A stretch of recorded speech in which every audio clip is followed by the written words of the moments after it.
Iman, kita coba akan lengkapkan bahasan ini dengan kisah-kisah bagaimana orang salafus saleh dulu yang pernah berbuat dosa lalu mereka bertaubat, ya. Kisah tentu yang sangat luar biasa, di antaranya adalah kisah taubatnya Tha'labah radhiyallahu anhu. Sahabat Nabi yang mulia ini adalah anak muda yang masih muda dan keimanan sudah tertanam dalam hatinya. Zaman dulu orang tidak punya kamar mandi dalam rumah, maka orang kalau mau pergi ke WC ataupun mau mandi, maka biasanya orang pergi ke padang pasir. Satu waktu Tha'labah radhiyallahu anhu ini keluar, kemudian dia ke padang pasir, lewat, bukan sengaja, lewat. Rupanya dia melewati sebuah tempat mandi tapi untuk seorang wanita Ansar, wanita dari Madinah, ya.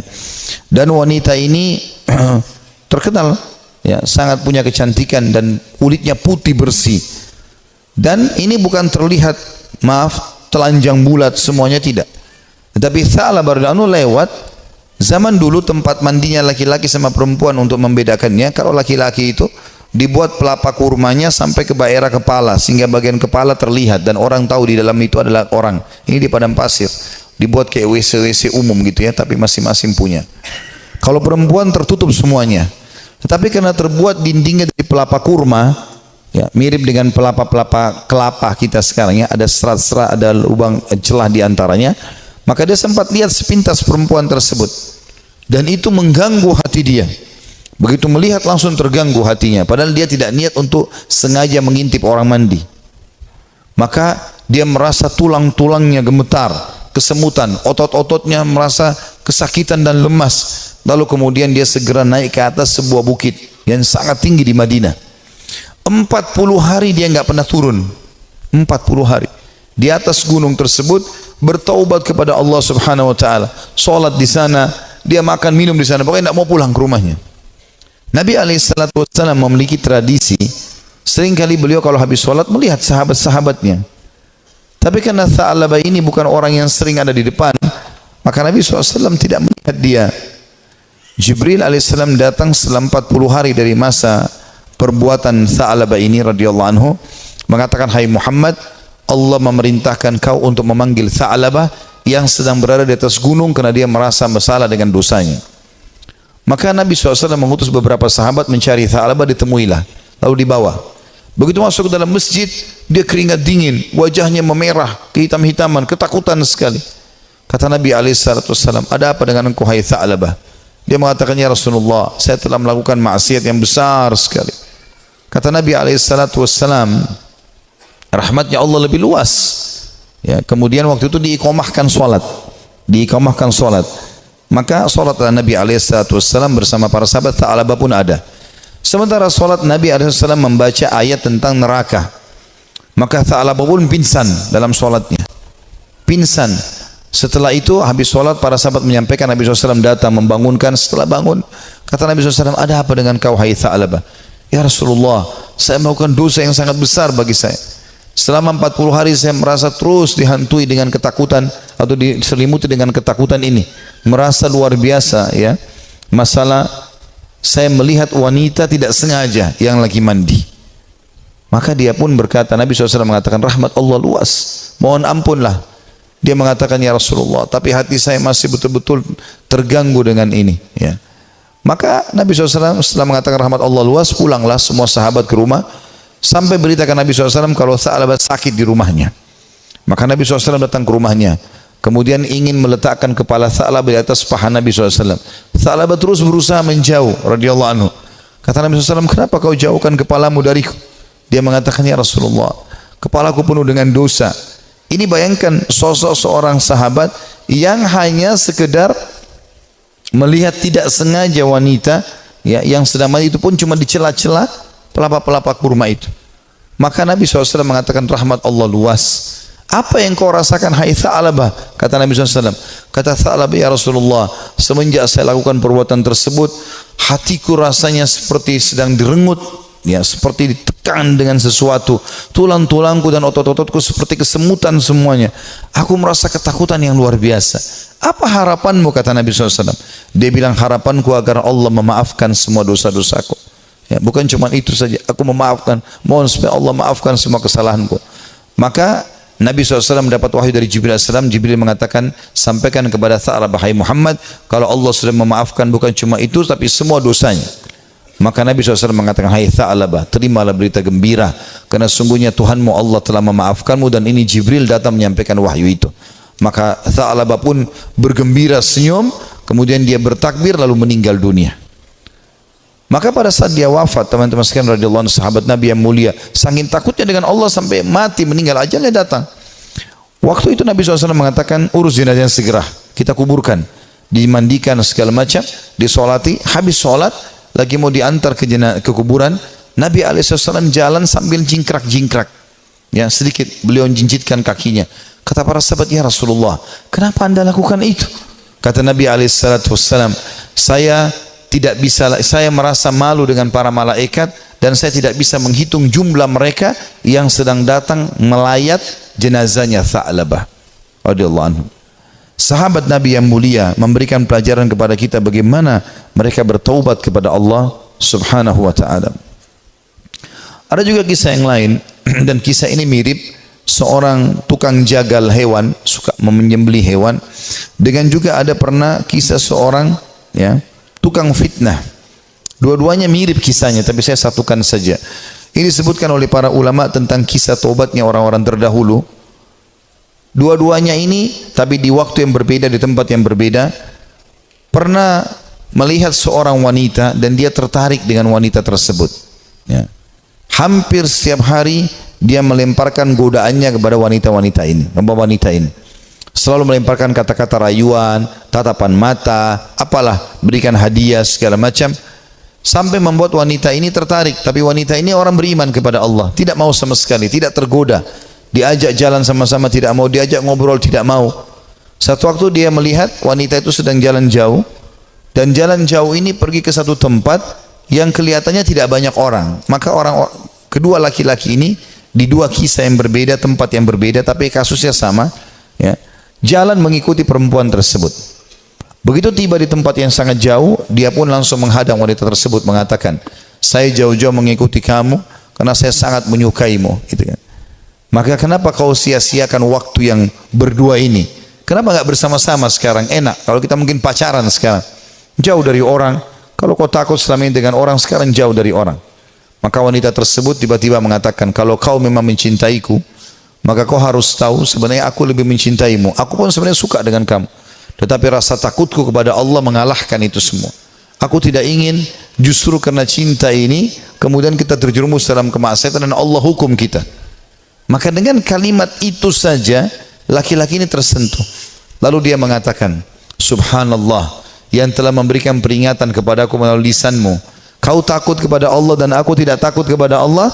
Lalu laki-laki tersebut meninggalkan si perempuan tadi, dan semenjak itu dia bertobat kepada Allah Subhanahu wa ta'ala, tidak mau lagi mengenal kecuali yang halal dari mereka.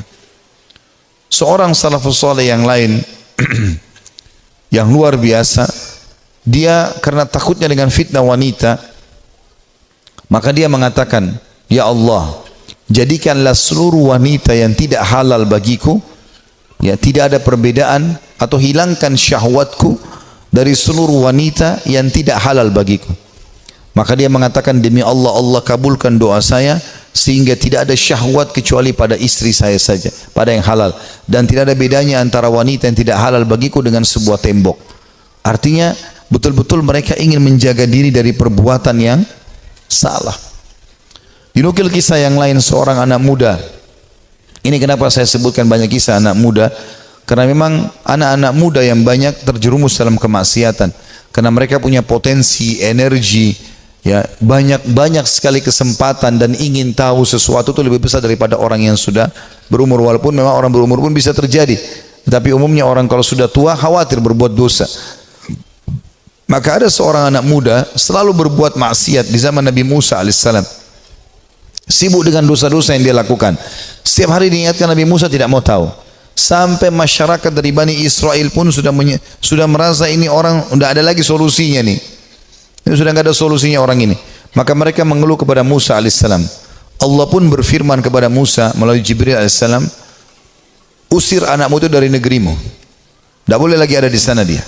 Maka Musa alaihissalam menyampaikan kepada Bani Israel, kalau Allah sudah menurunkan firman-Nya menyuruh anak muda ini diusir. Maka anak muda pun itu diusir dari kota tempat Nabi Musa alaihissalam dengan Bani Israel tinggal. Terus saja dia jalan sampai tiba di sebuah padang pasir yang luas. Kemudian dia merasa dirinya sakit, lemah, terpukul karena jauh dari orang-orang. Maka dia pun lalu berkata, ya Allah, jangan engkau haramkan aku dari rahmat-Mu. Aku tahu aku telah berbuat dosa, tapi rahmat-Mu jauh lebih luas. Aku bertobat dan beristighfar kepadamu dari seluruh dosaku, ya Allah. Maka maafkanlah aku. Terus dia ucapkan permohonan maafnya kepada Allah sampai 3 hari berturut-turut. Setelah itu dia meninggal dunia, si anak muda ini. Setelah dia meninggal dunia sendirian di padang pasir itu dengan kondisi menyesali kesalahannya. Maka dia pun Musa pun alaihissalam didatangi oleh Jibril. Jibril mengatakan, hai Musa, Tuhanmu Allah memberikan perintah kepadamu agar engkau keluar ke padang pasir ini, dan itu disebutkan cirinya. Di sana ada satu wali Allah yang Allah suruh kau mengurus jenazahnya. Maka Musa alaihissalam pun keluar ke padang pasir yang ditunjukkan. Begitu tiba di sana tidak dilihat kecuali anak muda tadi yang memang dianggap orang ini buruk di tengah-tengah Bani Israel. Maka pada saat itu pun Musa alaihissalam mengatakan, ya, Jibril alaihissalam mengatakan kepada Musa, sesungguhnya orang ini telah bertobat selama berapa hari? 3-4 hari meninggalkan negerimu, dan Allah terima taubatnya. Maka Musa alaihissalam pun mengurus jenazahnya, kemudian menguburkan dia. Begitu luasnya rahmat Allah subhanahu wa ta'ala. Bagi orang yang masih melakukan kemaksiatan dan berfikir bahwasanya susah untuk bertaubat, tidak ada yang susah teman-teman sekalian. Kita akan kisahkan sekarang seorang tokoh tabi'in yang masyhur, Fudail bin Iyad rahimahullah. Orang ini sangat unik ceritanya, karena dulunya dia adalah perampok jalanan. Saking mahirnya dia mencuri dan merampok sampai dia tidak butuh tim, sendirian. Dikatakan dalam kisah ini, Fudail bin Iyad sendirian, tidak butuh orang-orang lain untuk membantunya. Dan setiap kali ada kafilah mau lewat di tempat Fudail, pasti mereka ketakutan, lebih takut daripada melewati tempat yang lain. Karena Fudail bunuh, ambil hartanya, gak ada toleransi. Dan dia satu orang bisa mengalahkan sekian banyak orang dalam duel dan berperang. Sampai satu waktu ada satu kafilah, satu malam Fudail bin Iyad lagi nunggu-nunggu, ya, ada mangsa yang lewat, dia ingin mengambil dan merampok dari mereka. Di tengah jalan, subhanallah, atau pas lagi nunggu, ada kafilah yang lewat, bukan tengah jalan, ada kafilah yang lewat. Kemudian kafilah ini berbicara satu sama yang lain, dan Fudail mendengar, jangan kita lewat jalan sini, karena ada Fudail bin Iyad, nanti dia akan mengganggu kita, ya, dan tidak bisa kita selamat dari dia. Bagaimana dengan keadaan keluarga dan harta kita? Dengan kalimat ini yang didengar oleh Fudail, Fudail mengatakan, begitu takutnya manusia padaku, gitu kan. Maka dia pun mengatakan, mulai hari ini ya Allah, aku berjanji aku tidak akan pernah mengganggu orang lain lagi. Dalam riwayat yang lain, Fudail lalu keluar, lalu menemui mereka, lalu mengatakan, akulah Fudail bin Iyad yang kalian sebutkan tadi. Dan karena perkataan kalian tadi, aku merasa aku telah menakut-nakuti manusia. Maka dengan itu aku akan berhenti dan tobat, dan kalian akan jadi saksi. Lalu Fudail menghormati mereka menjadi tamu pada malam itu. Mulailah Fudail menyembelikan buat mereka hewan, dia berburu sendiri malam itu, dia sembelikan, dia biarkan mereka membuat kemah di sekitarnya. Setelah dia membakar makanan, dia menyiapkan makanan buat mereka, rupanya ada satu orang dari kafilah itu, orang soleh, membaca firman Allah subhanahu wa ta'ala yang berbunyi, ini disebutkan dalam surah Al-Hadid, ya, ayat 16. Yang Allah subhanahu wa ta'ala berfirman, a'udzubillahi minasyaitonirrajim, alam ya'ni lilladina amanu an takhsha qulubuhum lidzikrillah wa ma nazala minal haqq. Belumkah tiba saatnya bagi orang-orang beriman untuk tunduk hati mereka, dan mereka tunduk hati mereka kepada zikrullah dan apa yang turun dari kebenaran dalam Al-Quran. Fudail bin Iyad orang Arab, dia faham betul makna ayat ini. Artinya, sampai kapan kamu mau lalai, kata Allah SWT. Belum tibakah saatnya bagi orang beriman untuk tunduk hatinya dan berzikir kepada Allah dan apa yang diturunkan dari kebenaran dalam Al-Quran? Maka Fudail pun menangis mendengar ayat tersebut. Lalu dia ulang-ulangi ayat itu sampai akhirnya dia menunjukkan taubatnya. Subhanallah, setelah dia taubat, mulai hari itu dia pergi ke Mekah. tiap hari Mekah dan Madinah. Artinya setiap saat dia di Mekah sebentar, nanti di Madinah lagi sebentar. Tidak pernah meninggalkan dua kota yang suci ini. Dan kata para ulama, orang-orang yang pada saat itu sudah menjadi ulama, ya, kemudian menjadi sahabat dekatnya Fudail. Di antaranya Abdullah bin Mubarak, Sufyan ats-Tsauri. Ini semua orang-orang yang luar biasa ibadahnya, terkenal sekali kesolehannya. Itu mereka mengatakan, kami tidak pernah menemukan orang setakut kepada Allah seperti Fudail bin Iyad. Dia luar biasa, kalau datang dekat Ka'bah nangis kepada Allah Subhanahu wa taala. Kalau nangis sampai pingsan, karena ketakutannya kepada Allah Subhanahu wa taala, dan dia betul-betul tulus sampai akhirnya Allah letakkan hikmah, kalimat hikmah dari lisan dia. Banyak kalimat-kalimat mutiara yang disebutkan oleh Fudail bin Iyad rahimahullah. Dan itu dinukil oleh para ulama. Seperti misalnya dia mengatakan, sambil dia berdoa kepada Allah, tapi ini orang dengar diam-diam. Dia sebutkan diam-diam di hadapan depan Ka'bah. Dia mengatakan, "Idza azharta aibana fatadhhar wa lan nastati'a satrah." Ya Allah, seandainya Engkau membuka aib-aib kami, maka pasti akan kelihatan dan kami tidak akan mungkin bisa menutupinya. Wa nufdah, dan kami pasti akan dipermalukan. Wa idza azharta a'malana fanuhlik bi'adzabik. Dan kalau seandainya Engkau memperlihatkan amal-amal kami, akhirnya orang jadi puji-puji kami, maka kami akan binasa dan kami akan kena hukuman-Mu. Kemudian dia juga menyebutkan dalam statementnya yang masyhur setelah dia taubat, kamu berhias untuk manusia, hai Fudail, berdandan untuk mereka, dan terus saja riya, pamer ibadah-ibadah sehingga mereka menilaimu saleh. Mereka menunaikan kebutuhanmu, kemudian melapangkan tempat duduk untukmu dan bermuamalah denganmu karena mereka salah duga. Kamu buruk bila demikian adanya. Artinya orang-orang akan menilai kau seakan-akan kau itu orang soleh, padahal sebenarnya tidak, ya. Dia terus menasihati dirinya agar jangan sampai dia lalai. Ibnu Mubarak berkata, Abdullah bin Mubarak setelah melihat ibadahnya Fudail bin Iyad yang tadinya penjahat besar, perampok jalanan, suka membunuh dan merampas harta orang, sesungguhnya Fudail merupakan bukti kebenaran kekuasaan Allah Azza wa Jal yang memuncul dengan Allah atau Allah memunculkan hikmah melalui lisannya. Dia termasuk manusia yang dikaruniai manfaat dari amal-amalnya. Disebutkan dalam Syiar Alam Nubala di jilid 8 halaman 425. Artinya ini bukti nyata tanda-tanda kebesaran Allah. Tadinya penjahat besar, pembunuh, lalu dia taubat nasuha, dia tinggalkan semua kesalahannya. Allah tidak mau tahu masa lalu orang, tapi Allah Subhanahu wa taala menilai sekarang ke depan. Fudail berkata kepada seseorang yang bertanya, bagaimana caranya supaya bisa menjadi takut kepada Allah sebagaimana Anda ini takut? Ya, Anda bisa taubat seperti ini, luar biasa. Kata dia, kosongkan hatimu untuk sedih dan takut sampai keduanya dapat bersarang. Apabila keduanya bersarang di hatimu, maka keduanya akan membentengimu dari melakukan maksiat dan menjauhkan dirimu dari api neraka. Disebutkan juga dalam Syiar Alam Nubala jilid 8 halaman 438. Artinya dia mengatakan, yang membuat saya seperti ini, saya sengaja menanamkan rasa takut saya kepada Allah.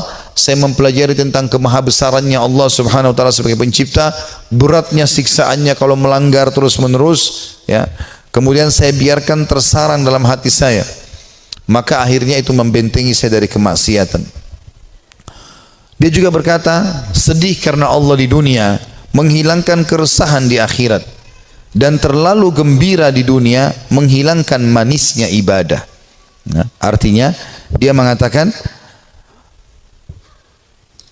sedih karena Allah di dunia, maksudnya merasa rindu dengan surga, takut dengan dosa, menghilangkan keresahan di akhirat. Tidak akan mungkin bersatu antara dua kesedihan, gitu kan.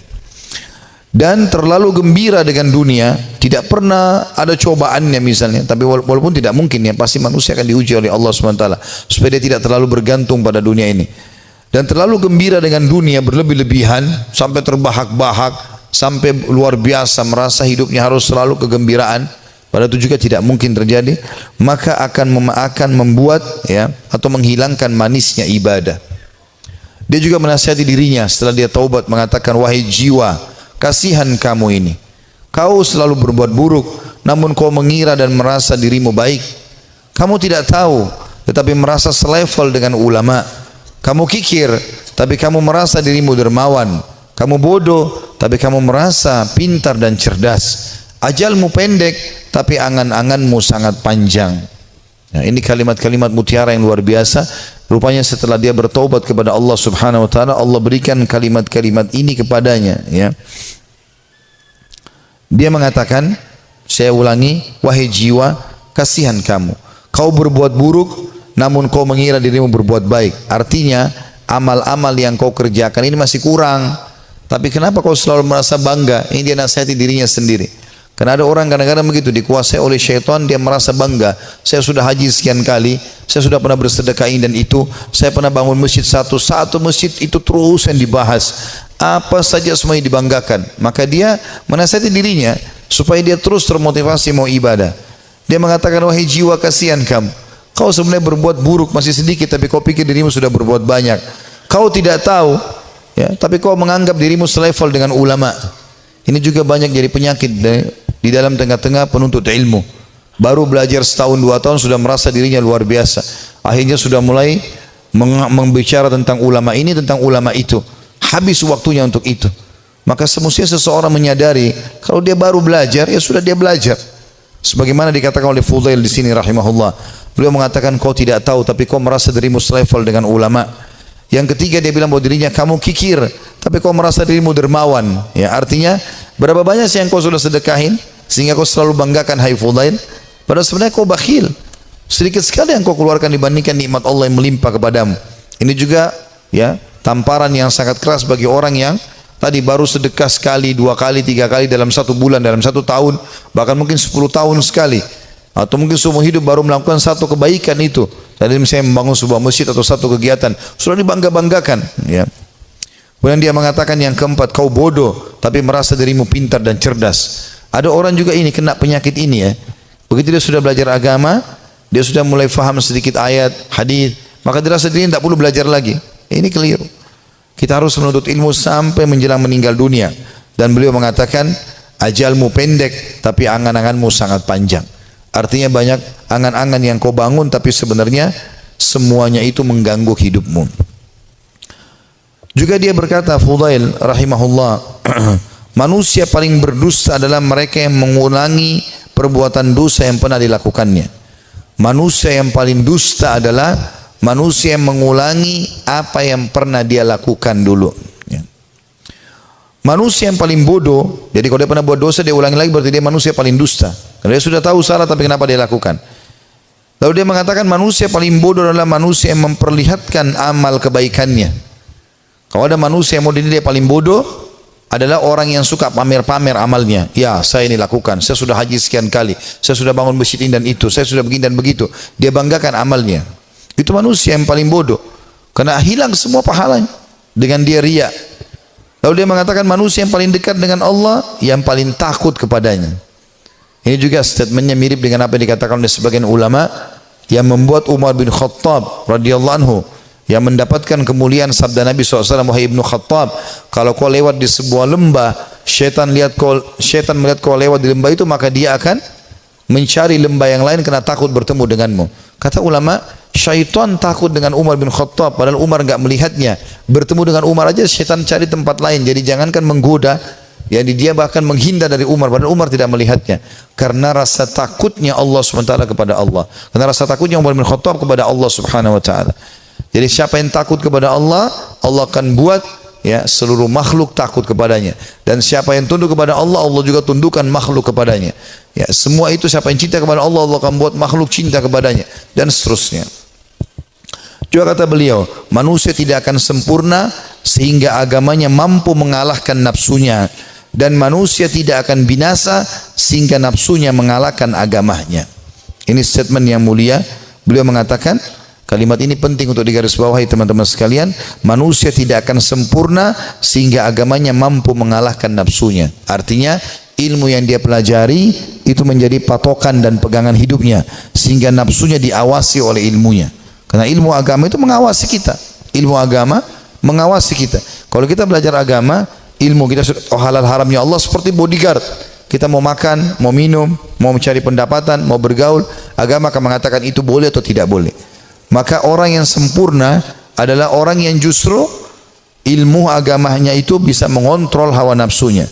Dan sebaliknya, orang yang binasa adalah orang yang nafsunya mengalahkan agamanya. Jadi dia pun tahu agama tapi tetap saja dikalahkan oleh agamanya sendiri. Dan ini semua adalah hal mendasar yang perlu digarisbawahi dari nasihat yang mulia. Ini kita bisa, ini sebagian kecil ya, banyak sekali statementnya, hampir semua buku tentang tazkiyatun nafs, ya, pensucian jiwa, tentang zuhud, ya, menginginkan akhirat, gitu kan, daripada dunia, semasalah keimanan, ya, masalah penyesalan, itu selalu ada statementnya Fudail bin Iyad. Padahal tadinya dia ini seorang penjahat besar, tapi bagaimana Allah Subhanahu wa taala memberikan kepada dia karunia dengan taubatnya yang luar biasa, nasuha. Allah memberikan kata-kata mutiara dari lisannya. Dia juga mengatakan, Az-Zahabi berkata, ditanya kepada Fudail, apa itu zuhud? Apa itu zuhud? Mendahulukan akhirat dari dunia. Dia mengatakan banyak qanaah. Qanaah artinya merasa puas, ya, dengan apa yang telah Allah berikan. Itu namanya zuhud, kata beliau. Jadi kalau kau mau dikatakan zuhud, kau berharap akhirat dan dunia kau jalani juga, tapi akhirat kau dahulukan, adalah banyak merasa syukur kepada Allah. Lalu ditanya kepadanya tentang wara. Wara itu menjaga kesucian hubungan sama Allah. Ia menjawab, menjauh dari yang diharamkan syariat. Apapun yang Allah larang, tinggalkan. Bukan cuma yang haram, yang makruh pun ditinggalkan. Makan, minum, berdiri aja tidak dilakukan, apalagi kalau sampai makan yang haram. Dan kita kalau tinggalkan sesuatu yang makruh, berarti yang haram akan lebih mudah kita tinggalkan. Orang kalau tinggalkan yang makruh, yang haram akan dia tinggalkan. Orang kalau kerjakan amal yang sunnah, amal wajib pasti akan dia kerjakan. Lalu ditanya juga kepada dia, apa ibadah itu? Ia menjawab, melaksanakan apa yang diwajibkan sebaik mungkin. Melaksanakan yang diwajibkan sebaik mungkin. Dan sekian banyak statement Fudail bin Iyad rahimahullah yang kita bisa ambil pelajaran darinya. Artinya tidak ada kata terlambat dalam bertaubat, dan kalau orang taubatnya nasuha, Allah Subhanahu wa taala akan karuniakan untuk dia kelebihan-kelebihan yang banyak. Saya akan tutup dengan dua kisah di sini teman-teman sekalian. Salah satunya nanti yang terakhir adalah kisah yang cukup panjang, kisah Ka'ab bin Malik radhiyallahu anhu, sahabat Nabi yang mulia yang bertaubat karena dia tidak sempat ikut dalam perang Tabuk bersama Nabi alaihi salatu wassalam. Namun sebelumnya saya akan sebutkan dulu kisah tentang sosok orang yang sangat saleh dari kalangan tabi'in. Dia hidup di zaman Nabi SAW tapi tidak sempat bertemu dengan Nabi dalam pendapat sebagian orang, yaitu Ubaid bin Umair bin Qatadah al-Laythi al-Jundu'i al-Makki, ya. Orang ini sangat saleh, luar biasa. Sampai di Mekah itu kalau ada orang yang menganggap dirinya, ya, lemah imannya, pasti datang kepada dia, ya, kepada Ubaid ini rahimahullah. Orang ini sangat luar biasa keimanannya. Ada sebuah kisah dinukil oleh Ibnu Qudamah. Kisah Ibnu Qudamah dinukil tadi, kisah Sa'labah. Ini dinukil dalam sebuah kisah di sebuah buku, ya. Kisah ini kisah sahih. Ada seorang wanita di Mekah sangat terkenal dengan kecantikannya. Dan wanita ini terkenal tinggi, putih, cantik, fitnah luar biasa. Tapi dia tutup wajahnya, dia pakai cadar. Dia bilang sama suaminya, satu hari dia bicara sama suaminya. Dia mengatakan, wahai suamiku, kira-kira apakah ada orang yang bisa selamat dari fitnah wajahku ini? Artinya dia coba menyebutkan sama suaminya. Kata suaminya, tentu saja ada, ya, walaupun kau cantik, tapi akan ada orang yang bisa tidak kena fitnahmu. Kata perempuan itu penasaran, siapakah itu? Artinya kalau saya buka wajah saya, ya, saya tidak pakai hijab ini, masih ada laki-laki yang tidak tertarik. Maka kata suaminya, Ubaid ibn Umair, seorang ulama. Maka tiba-tiba istrinya karena merasa tertantang datang kepada suaminya lalu berkata, wahai suamiku, Andes, apakah kau mengizinkan aku untuk coba menggoda Ubaid hanya untuk mengetes imannya, sekaligus juga mengetes apakah betul memang dia tidak kena dengan fitnah wajahku dan kecantikanku ini? Suaminya mengatakan, karena penasaran juga mengatakan, baik, saya izinkan. Maka wanita ini pergi ke Masjid Haram. Ini Ubaid ini punya majelis ta'lim, ya, di Masjid Haram, ulama besar. Tidak pernah sama sekali berbuat dosa dalam kisahnya, dalam kisah hidupnya. Allahu alam kalau yang dinukil dari kisah yang lain, tapi dia disebutkan orang ini sangat soleh. Kemudian datanglah wanita ini lalu mengatakan, saya punya pertanyaan Syekh. Kata dia, silahkan. Dia bilang, tapi pertanyaan ini pribadi, maka saya tidak bisa menanyakan di depan orang. Kalau bisa, saya akan meminggir dengan anda di salah satu sudut masjid ini. Karena perempuan ini terus menunjukkan kesedihannya, menangis, maka Ubaid mengatakan, baiklah, tapi tetap di depan umum, bukan berduaan-duaan khalwat. Di tiang masjid, di sebelah situ ada sekitar jemaah. Tiba-tiba wanita ini pada saat duduk depan Ubaid membuka cadarnya, dan memang terlihat kecantikan yang luar biasa. Maka Ubaid rahimahullah mengalihkan wajahnya, sambil kata Ubaid mengatakan, apa yang kau lakukan? Bukankah kau bertanya, kenapa kau membuka cadarmu? Dia mengatakan, sebenarnya wahai Syekh Ubaid, saya mencintaimu dan saya menyukaimu, maka aku datang untuk menawarkan diri. Maka Ubaid mengatakan, dan aku tinggal tunggu jawabanmu. Artinya kapan kau mau, selesai, aku jadi milikmu, terserah kau mau apakan. Perempuan ini ingin menguji. Ubaid tidak mengenal siapa perempuan ini. Subhanallah, dia mengatakan, saya akan jawab pertanyaanmu itu kalau kau menjawab 5 pertanyaanku. Kata Ubaid rahimahullah, tapi sambil buang muka, enggak dilihat ke wajah wanita ini. Wanita tersebut menggambarkan Ubaid tidak melihat sedikit pun ke wajahku, padahal wanita ini depan matanya dan sangat cantik. Maka kata wanita tersebut, tanyalah. Kata Ubaid rahimahullah, jadi tadi dia memang bilang waktu dalam majelis, saya punya masalah, saya mau minta nasihat. Padahal dia cuma mau berbohong wanita ini, tapi hanya mendapatkan nasihat yang benar. Apa kata Ubaid rahimahullah?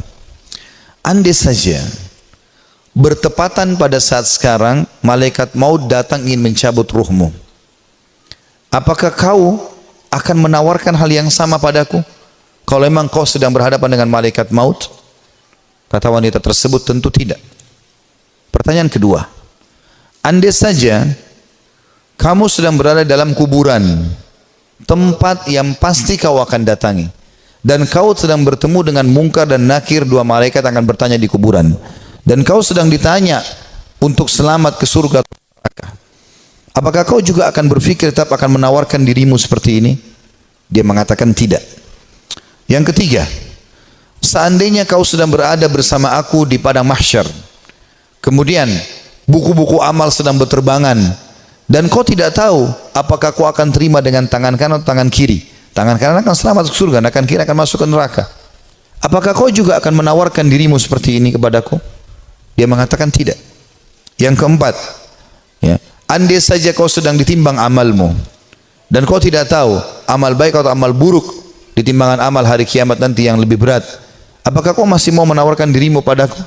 Dia mengatakan tidak. Lalu kemudian pertanyaan terakhir yang kelima, andai saja kau sedang diminta pertanggungjawaban oleh Allah tentang kecantikanmu ini, tentang keadaanmu, ya, kelebihan-kelebihan nikmat yang Allah berikan kepadamu ini, apakah kau juga akan mengatakan kepada Allah, aku sempat menawarkan ini kepada Ubaid? Maka dia mengatakan tidak. Maka Ubaid pun mengatakan rahimahullah, kalau gitu bertakwalah kepada Allah dan jagalah dirimu serta nikmat Allah yang ada padamu. Maka tiba-tiba perempuan tersebut menangis terisak-isak. Lalu kata Ubaid, pulanglah. Lalu Ubaid berdiri tanpa melihat sedikit pun ke wajah wanita tersebut. Setelah dia pergi, wanita itu pulang ke rumahnya. Suaminya sudah menunggunya, ingin mengetahui berita apa yang ada sebenarnya. Maka setelah dia pulang, suaminya kaget melihat matanya merah, menangis. Kata suaminya, apa yang terjadi wahai istriku? Dia mengatakan, sungguh aku akan binasa wahai suamiku. Aku tadinya niat ingin bermaksiat kepada Allah, Allah meluruskanku justru melalui Ubaid, dan sungguh Ubaid adalah orang saleh. Dan semenjak hari itu perempuan itu tidak pernah dandan lagi sama sekali sampai ajal datang menjemputnya.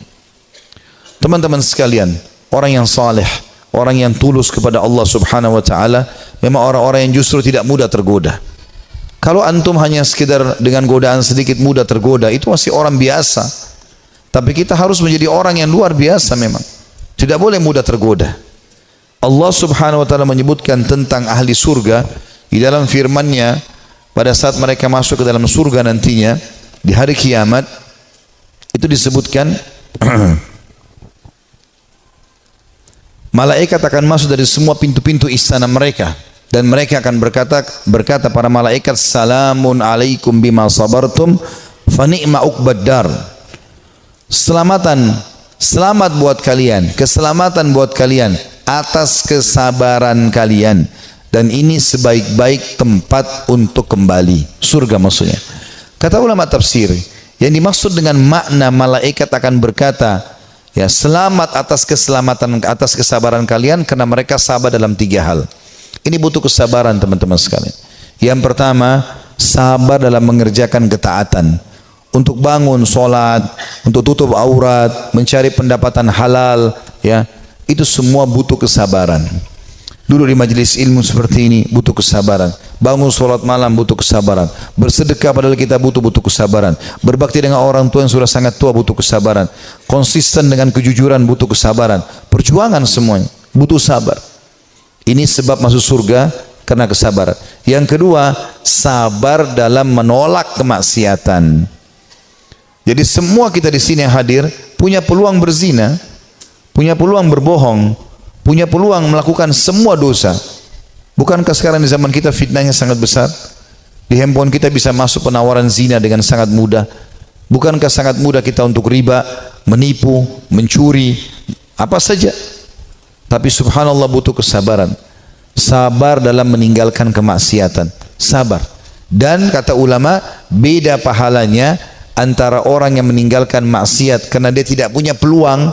Misal dia cuma sepintas lihat spanduk ajakan untuk ke diskotik, atau dia ada penawaran apa, lalu dia bilang, saya nggak suka, cuma sebatas itu. Beda pahalanya dengan orang yang sedang bergejolak godaan yang luar biasa. Jadi misalnya memang lagi ada lawan jenis yang mengganggu dia, kemudian dia bergejolak juga ingin mengikuti hawa nafsunya, itu beda pahalanya. Nabi Yusuf alaihissalam waktu digoda oleh wanita istri raja yang ratu Mesir, itu Allah mengatakan, walaqad hamma bihi wa hamma biha laula ar-ra'a burhan rabbi. Ya. Yusuf sudah cenderung sama perempuan itu cenderung pada Yusuf. Artinya Nabi Yusuf alaihissalam manusiawi, tapi beliau coba berusaha menghindar, sabar, menghindar terus sampai akhirnya Allah SWT berikan tanda-tandanya, akhirnya selamat dari godaan tersebut. Gitu kan? Artinya kesabaran di sini butuh ekstra pada saat ada peluang untuk berbuat dosa itu. Dan yang ketiga, sabar dengan cobaan harian. Sabar dengan cobaan harian. Di sini kan saya teman-teman sekalian kita tutup dengan ini insyaallah ya, kisah tentang Ka'ab bin Malik radhiyallahu anhu. Dan kisah ini adalah kisah yang sangat unik dari seorang sahabat Nabi yang taubat nasuha dari dosanya. Tapi kisah ini memang cukup panjang, saya akan bacakan ya.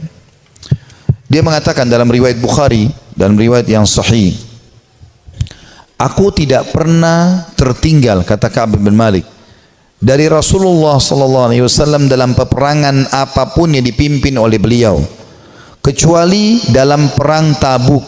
Dan perang Tabuk ini terjadi perang terakhir Nabi SAW sebelum beliau meninggal.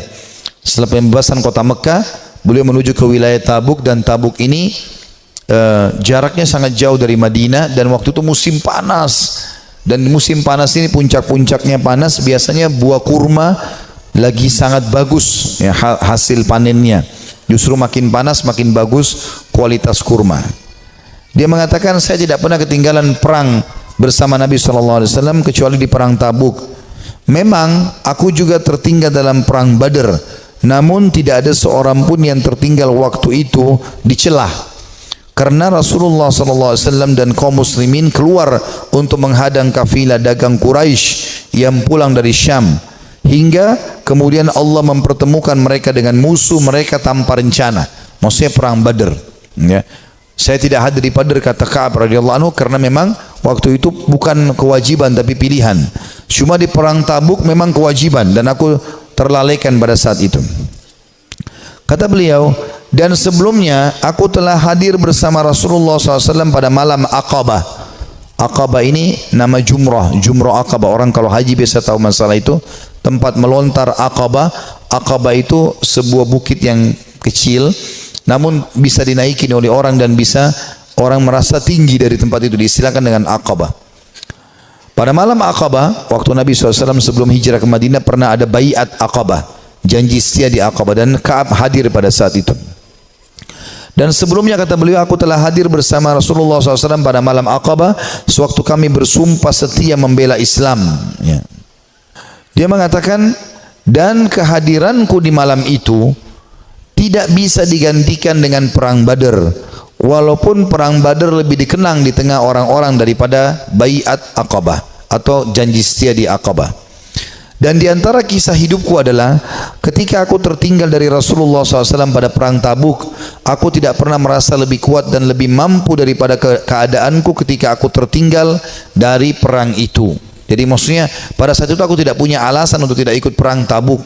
Waktu itu Nabi SAW mewajibkan semua laki-laki yang kuat dan tidak punya udzur, ya. Pada saat itu aku sangat kuat, belum pernah aku sekuat itu sebelumnya.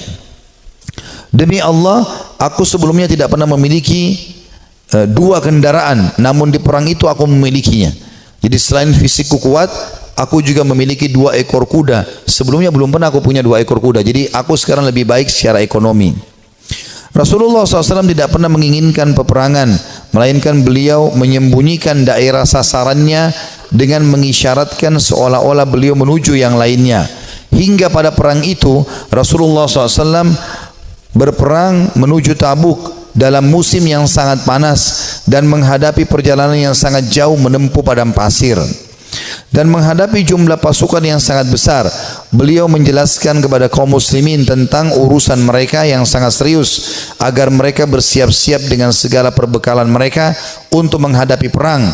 Beliau menjelaskan kepada mereka arah mana yang hendak beliau tuju. Artinya pada saat itu Nabi SAW mewajibkan semua laki-laki, dan Nabi mengingatkan, ini yang kita datangi pasukan Romawi, jumlahnya sampai 250.000 personil. Jumlah sahabat itu sekitar 30.000 saja, ya. Maka Nabi SAW ingatkan para sahabat waktu itu, orang-orang Islam, kata Ka'ab radhiyallahu anhu, yang bersama Rasulullah SAW sangat banyak, dan mereka tidak didaftar dalam buku induk, atau maksudnya buku induk negara, ya. Ka'ab berkata, melanjutkan, maka hampir tidak ada yang ingin absen dari perang, kecuali dia menduga bahwa hal itu tidak akan diketahui selama tidak ada wahyu yang Allah jelaskan atau turunkan. Rasulullah SAW lalu berangkat ke perang itu ketika buah-buahan sedang masak dan pohon-pohon menjadi rindang. Ya, perlu kita ketahui penduduk Madinah, kebetulan Ka'ab juga orang Madinah, pendapatan utama mereka adalah kurma. Pendapatan utama mereka adalah kurma. Dan pada saat itu musim panas dan puncak-puncaknya kurma akan panen. Sekitar 2-3 hari lagi akan panen. Tiba-tiba Nabi SAW bilang, jihad, sekarang kita harus keluar. Maka ini ujian yang sangat luar biasa. Beliau mengatakan Rasulullah SAW berangkat pada perang itu ketika buah-buahan sedang masak dan pohon-pohon menjadi rindang. Maka aku lebih cenderung kepadanya, kepada hasil panen. Rasulullah SAW dan kaum muslimin yang bersamanya sedang berkemas-kemas, dan aku pun segera pulang untuk bersiap-siap bersama beliau. Tapi setelah aku pulang, aku tidak melakukan apa-apa. Aku berkata dalam hati, aku bisa melakukannya kapan saja aku mau. Begitulah keanggapan terus menyergapku hingga orang-orang terus berbenah dengan serius. Maka pada pagi harinya Rasulullah SAW dan kaum muslimin bersamanya berangkat menuju perang. Sementara aku belum melakukan persiapan apa-apa. Kemudian aku beranjak lalu kembali tapi tanpa melakukan apa-apa. Hal itu membuat akhirnya aku tidak berangkat dan aku tertinggal, dan aku bertekad akan menyusul mereka, ya, pada saat tiba di sore hari. Dan seandainya saja aku lakukan itu, maksudnya menyesal, coba aku lakukan, ya. Namun kemudian hal tersebut tidak ditakdirkan untukku. Maka ketika aku keluar ke tengah manusia setelah keberangkatan Rasulullah SAW, aku merasa bersedih dan aku tidak melihat seorang panutan untukku kecuali laki-laki yang tercelah karena kemunafikannya, atau orang yang diterima uzurnya dari Allah SWT dari kalangan orang-orang yang lemah. Rasulullah SAW tidak menyebut-nyebutku hingga beliau sampai di Tabuk. Beliau bersabda sambil duduk di tengah pasukan Tabuk, apa yang dilakukan oleh Ka'ab bin Malik? Maka salah seorang dari Bani Salamah berkata, wahai Rasulullah, dia tertahan oleh pakaian burdahnya dan sibuk melihat kedua sisi tubuhnya. Maksudnya dia tidak ada uzurnya untuk tidak keluar bersama anda. Maka Mu'adz bin Jabal berkata kepadanya, sungguh buruk apa yang telah kamu ucapkan. Demi Allah ya Rasulullah, kami tidak mengetahui apa yang ada padanya melainkan kebaikan. Jadi Mu'adz di sini membela Ka'ab, mengatakan dia orang baik ya Rasulullah. Maka Rasulullah SAW diam. Tak kala beliau dalam keadaan seperti itu, tiba-tiba beliau melihat dari kejauhan seorang laki-laki yang mengenakan pakaian putih yang terlihat bergerak terombang ambing oleh fata morgana. Maka Rasulullah SAW bersabda, orang itu adalah Abu Haythama. Ternyata benar dia adalah Abu Haythama al-Ansari, orang yang bersedekah dengan satu sak kurma ketika dicela oleh orang-orang munafik. Jadi pada saat Nabi SAW menyuruh orang-orang untuk berinfak ya, untuk perang Tabuk, orang-orang munafik hadir di situ, tapi orang munafik tidak berinfak. Mereka cuma mencaci maki saja. Ya. Ada orang yang datang membawa satu kain besar berat, diangkat jatuh, dikasih kepada Nabi SAW. Orang-orang munafik mengatakan riya. Lalu Abu Haythama ini datang radhiyallahu anhu membawa cuma satu keranjang kecil, satu piring kecil kurma, isinya cuma 3-4 butir kurma. Lalu dihidangkan, ya Rasulullah, ini buat jihad di jalan Allah. Maka orang-orang munafik juga menghina Abu Haythama sambil mengatakan, ya, untuk apa ini? Mau diapakan dengan 3-4 butir kurma? Tapi akhirnya Allah Subhanahu wa taala memuji karena infaknya itu. Ka'ab berkata, tak kala sampai berita kepadaku bahwa Rasulullah SAW telah pulang dari Tabuk, kesedihanku datang lagi. Aku mulai mengingat dusta dan berkata, aku ingin berdusta dan berkata, dengan apa? Aku mengingat dusta dan berkata, dengan apa bisa lolos? Dengan apa aku bisa lolos dari kemurkaan beliau besok? Untuk itu aku meminta bantuan kepada semua orang cerdik pemikiran dari keluargaku. Maka tak kala diberitahu bahwa Rasulullah SAW telah mendekati Madinah, hilanglah dariku segala pikiran yang batil, hingga aku benar-benar mengetahui bahwa aku tidak akan selamat dari beliau dengan apapun selamanya. Maka aku bertekad untuk bersikap jujur kepada beliau. Rasulullah SAW tiba pada keesokan harinya, dan biasanya apabila pulang dari safar, beliau memulai dengan masjid. Dan beliau sholat 2 rakaat, kemudian duduk di hadapan orang-orang. Ketika beliau melakukan demikian, orang-orang yang tidak ikut perang mendatangi beliau untuk menjelaskan uzurnya dan bersumpah kepada beliau. Mereka bersumpah, mereka berjumlah kurang lebih 80 orang yang tidak ikut berperang di perang Tabuk. Maka beliau menerima lahir mereka, membaiat mereka dan memohon ampun untuk mereka, serta menyerahkan rahasia mereka kepada Allah Subhanahu wa taala. Hingga aku datang.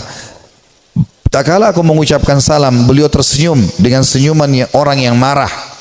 Kemudian beliau berkata, kemarilah. Aku datang berjalan hingga aku duduk di hadapan beliau. Beliau sallallahu alaihi wasallam berkata kepadaku, kata Ka'ab, apa yang membuatmu tidak ikut serta dalam perang Tabuk? Bukankah kamu telah membeli kendaraanmu, ada kudamu?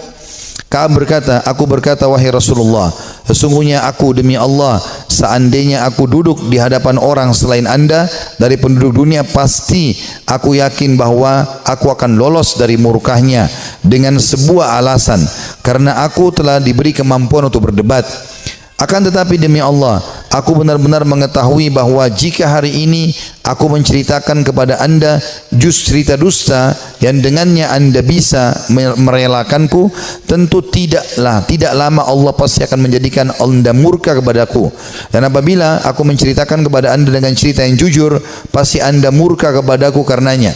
Sesungguhnya dengan kejujuran ini aku akan menghadap atau akan mendapatkan akibat yang baik dari Allah. Demi Allah aku tidak punya uzur.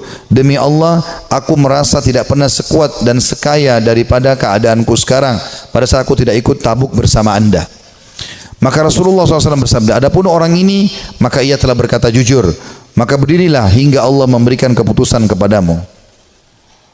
Ringkas cerita ini cukup panjang, saya ringkaskan. Maka Ka'ab pun berkata, aku pun merasa plong karena merasa jujur dengan Nabi SAW. Walaupun pada saat itu turun wahyu memperingatkan Nabi SAW untuk memboikotku dengan kedua temanku. Jadi kebetulan ada 2 temannya dari 80 orang tadi yang dianggap orang yang sangat dekat dengan Nabi SAW dan tidak ada punya uzur untuk hadir. Maka kata Ka'ab, kedua orang temanku ini dan aku disuruh boikot oleh Nabi SAW. Maka tidak dijawab salam kami, tidak senyum pada kami, tidak ada yang salaman pada kami, 3 orang ini.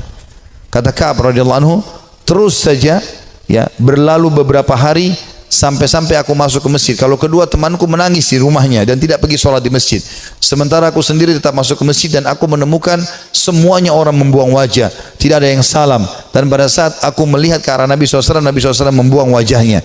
Tapi kalau aku sedang tidak lihat ke arah Nabi, Nabi sedang melihat ke arahku. Aku terus saja berjalan dalam kondisi tersebut. Rasanya jantungku, ya hidupku sempit karena betul-betul diboikot pada saat itu.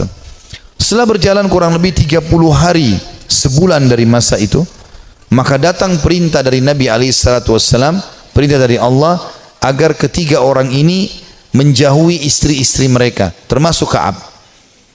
Maka mereka pun ya melakukan itu. Kata Ka'ab waktu datang utusan Nabi SAW, apakah Nabi menyuruh aku menceraikan istriku? Kata Nabi SAW, kata utusan Nabi SAW, tidak, sama sekali tidak. Tidak ada sama sekali perintah untuk menceraikan, kamu hanya disuruh pisah saja. Kemudian kedua sahabatku, kata Ka'ab, memohon kepada Nabi SAW agar istri-istri mereka memohon kepada Nabi SAW untuk tetap bisa serumah walaupun tidak ada biologis, tapi melayani makan dan minum suaminya. Lalu Nabi SAW izinkan, tapi tidak ada biologis di antara mereka. Lalu kata orang-orang kepada Ka'ab, hai Ka'ab, kenapa kau tidak minta seperti dua sahabatmu tadi? Minta agar ya Nabi SAW izinkan istrimu melayani walaupun tidak ada biologis. Kata dia, tidak, demi Allah, saya akan menjalani hukuman ini semaksimal mungkin supaya juga pengampunannya maksimal. Kata Ka'ab, dalam kondisi seperti itu, satu Madinah memboikot, istriku juga tidak boleh serumah denganku, maka aku menemui seseorang yang datang dari luar Madinah lalu teriak-teriak sambil mengatakan, mana Ka'ab bin Malik, mana Ka'ab bin Malik. Begitu aku melihat orang tersebut, aku mengatakan aku Ka'ab. Orang itu menyerahkan sebuah surat yang ternyata dari Raja Ghassan, seorang raja yang kafir kepada Allah Subhanahu wa taala, yang memang memusuhi Nabi SAW. Maka dia mengatakan, telah sampai dari Raja Ghassan kepada Ka'ab bin Malik, telah sampai kepada kami bagaimana sikap perilaku sahabatmu itu, ya. Nabi SAW memboikotmu, maka kalau kau datang kepada kami akan muliakan kamu, kami akan berikan kamu kedudukan, ya. Datanglah kepada kami, maksudnya disuruh murtad, tinggalkan agama Islam, datang kepada Ghassan. Maka kata Ka'ab, demi Allah ini cobaan yang lain, aku akan bersabar. Lalu dia membuang dan membakar surat tersebut.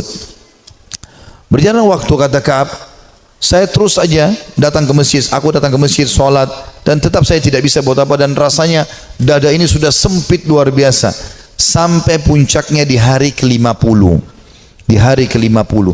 Setelah 50 hari kami diboikot, dan aku kebetulan lagi ada di depan rumahku, baru selesai mengerjakan sholat duha, kemudian tiba-tiba turun wahyu kepada Nabi SAW menerima taubat kami bertiga. Maka dua orang sahabat Nabi dan aku tidak bisa melupakan itu, ya, datang dan mereka berlumba-lumba, yang satu menunggangi unta, yang satu berlari, saking gembiranya ingin menyampaikan berita gembira kepada Ka'ab. Maka dua-dua berlari, karena yang naik kuda lebih cepat, maka yang di atas, yang sedang berlari pakai kaki, ya, itu naik ke atas pohon kurma lalu teriak dari jauh, wahai Ka'ab, terimalah berita gembira, terimalah berita gembira. Dari pertama atau dari semenjak kau dilahirkan oleh ibumu, semenjak kau dilahirkan oleh ibumu, sesungguhnya telah turun wahyu Allah menerima taubatmu. Maka kata Ka'ab, aku belum pernah merasa bumi sesempit itu sebelumnya, dan aku belum pernah merasakan bumi seluas itu setelahnya. Artinya sebelum datang berita gembira ini, bumi sangat sempit rasanya, dadaku sempit, semuanya jadi susah hidup ini. Tapi setelah sampai berita gembira ini, aku pun bahagia ataupun tentram, dan aku merasa luar biasa. Saking gembiranya aku membuka bajuku dan aku memberikan kepada pemberi berita gembira tersebut. Aku pakai baju lain, aku datang kepada Nabi SAW. Aku menemukan para sahabat tersenyum, bersalaman denganku, menyampaikan berita gembira, dan aku sangat terharu. Orang-orang pada menangis. Aku menemui Nabi SAW, lalu Nabi SAW mengatakan, wahai Ka'ab, terimalah berita gembira dari pertama kau dilahirkan oleh ibumu.